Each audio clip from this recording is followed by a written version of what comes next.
வணக்கம். இன்னைக்கு என்ன பார்க்க போறோம்னா பாய் வீட்டு புலவு சாதம் பார்க்க போறோம். அதுக்கு செய்ய தேவையான பொருட்கள் என்னென்னா பெரிய வெங்காயம் 2 எடுத்துருக்கேன். சின்னதாக இது மாதிரி கட் பண்ணி வச்சுருக்கேன். 2 பச்சை மிளகாயை கட் பண்ணி வச்சுருக்கேன். 1 ஸ்பூன் இஞ்சி பூண்டு பேஸ்ட்,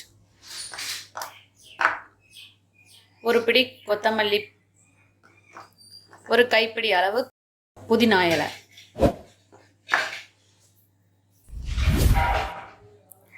10 போல திராட்சை, 7-8 முந்திரி பருப்பு, 2 டேபிள் ஸ்பூன் அளவுக்கு நெய் எடுத்திருக்கேன்.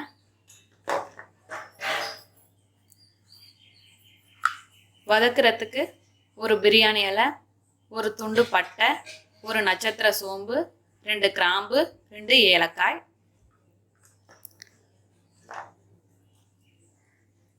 ஒரு கிளாஸ் பாஸ்மதி ரைஸை 1/2 hour முன்னாடியே ஊற வச்சு வடிகட்டி வச்சுருக்கேன். எண்ணெய் தேவையான அளவு, உப்பு தேவையான அளவு, அவ்வளோதான். இப்போ செய்ய ஸ்டார்ட் பண்ணலாம். குக்கரில் எப்படி செய்கிறதுன்னு பார்க்கலாம். குக்கர் ஹீட் ஆயிடுச்சு. இப்போ நெய் சேர்த்துக்கோங்க. நெய் சூடானதும் முந்திரி பருப்பு,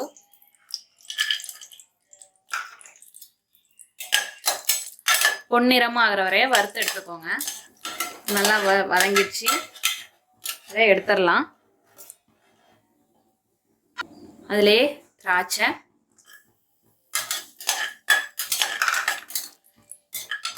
இந்த பபிள்ஸ் வந்தோன்னே எடுத்துக்க வேண்டியதுதான்.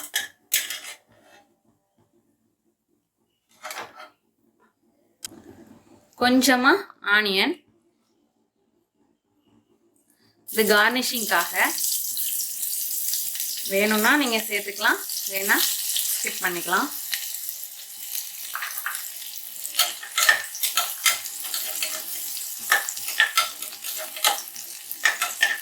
இந்த கோல்டன் கலர் வந்தோன்னே எடுத்துடலாம். கருகிடாம எடுத்துக்கோங்க. கோல்டன் கலர் வந்துடுச்சு. இப்போ இதை பிளேட்ல ட்ரான்ஸ்ஃபர் பண்ணிக்கலாம்.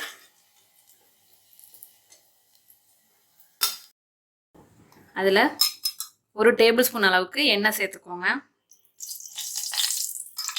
ஆல்ரெடி நெய் சேர்த்து எல்லாம் வறுத்து எடுத்துருக்கோம். அதே நெய்யோடையே எண்ணெய் சேர்த்துக்கோங்க. ஃபுல்லாக நெய் போட்டால் சில பேருக்கு கொமட்டும். இது அவ்வளவு கொமட்டாது, நல்லாயிருக்கும்.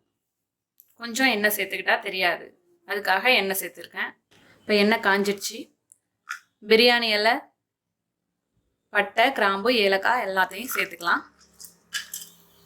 கிராம்பு தெறிக்கும், பொரியிறப்ப பார்த்துக்கோங்க. இப்போ பேலன்ஸ் இருக்க ஆனியன் சேர்த்துக்கிறேன். இதில் தக்காளி எல்லாம் கிடையாது, ஆனியன் மட்டும்தான். அதனால கொஞ்சம் அதிகமாக சேர்த்துக்கிட்டிங்கன்னா வாசனையாக இருக்கும். நான் இப்போ சொல்கிறதெல்லாம் 2 பேர் சாப்பிட்ற அளவுக்கு சொல்கிறேன். உங்களுக்கு எப்படி வேணுமோ அதுக்கு தகுந்தா போல் குவான்டிட்டியை இன்க்ரீஸ் பண்ணிக்கோங்க. இப்போ வெங்காயம் கொஞ்சம் வதங்கிடுச்சு. இந்த ஸ்டேஜில் பச்சை மிளகாய் சேர்த்துருக்கேன்.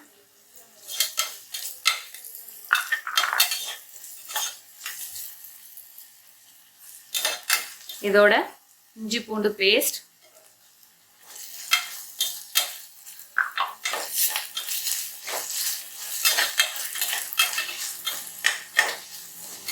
நல்லா வதங்கட்டும். இப்போ நல்லா வதங்கிடுச்சு. இஞ்சி பூண்டு ஸ்மெல்லு போயிட்டு இப்போ கொத்தமல்லி கொஞ்சம், புதினா கொஞ்சம் சேர்த்துக்கோங்க.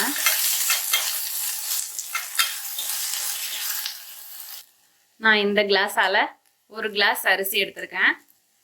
பாஸ்மதி அரிசினா 1.5 கிளாஸ் தண்ணி எடுத்துக்கோங்க. 1.5 கிளாஸ் தண்ணி எடுத்திருக்கேன். இதை இதோட சேர்த்துக்கலாம். மிக்ஸ் பண்ணி விட்டுக்கோங்க. இப்போது தேவையான அளவு உப்பு சேர்த்துக்கோங்க. மீடியம் ஃப்ளேம்லேயே இருக்கட்டும், கொதிக்கட்டும். இப்போ நல்லா கொதிச்சிடுச்சு. இப்போது ரைஸ் சேர்த்துக்கலாம். தண்ணியை வடிச்சிட்டு சேர்த்துக்கோங்க.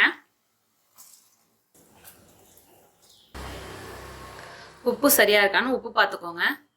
எப்பவுமே இது மாதிரி மிக்சிங் ரைஸ் பண்ணுறீங்கன்னா ஒரு கல் உப்பு கொஞ்சம் கூட இருந்தால் தான் ரைஸோட வேகிறப்ப சரியாக இருக்கும். எனக்கு கரெக்டாக இருக்குது. இப்போ மூடி போட்டுடலாம்.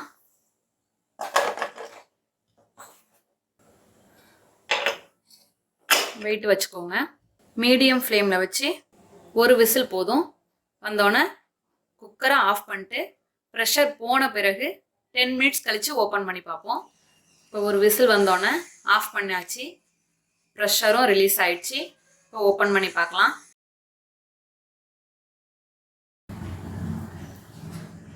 திறக்கும் போதே அவ்வளோ வாசனையாக இருக்குது.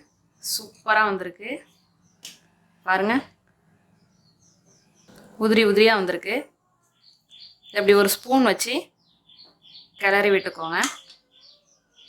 இல்லை சாதம் எடுக்கிற கரண்டியோட அடிப்பாகத்தோட இப்படி கிளறி விட்டுக்கோங்க. இதில் நம்ம பொரிச்சு வச்சிருக்க வெங்காயம், முந்திரி, திராட்சை எல்லாத்தையும் சேர்த்துடலாம்.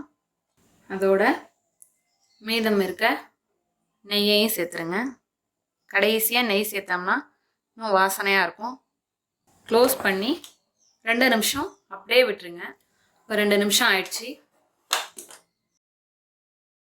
நம்மளோட அருமையான அற்புதமான பாய் வீட்டு புலாவ் ரெடி ஆயிடுச்சு. எப்படி வந்திருக்கு பாருங்கள். சூப்பராக இருக்குது. நீங்களும் இதே போல் செஞ்சு பார்த்துட்டு எப்படி வந்துச்சுன்னு கமெண்ட்டில் சொல்லுங்கள். தேங்க்யூ.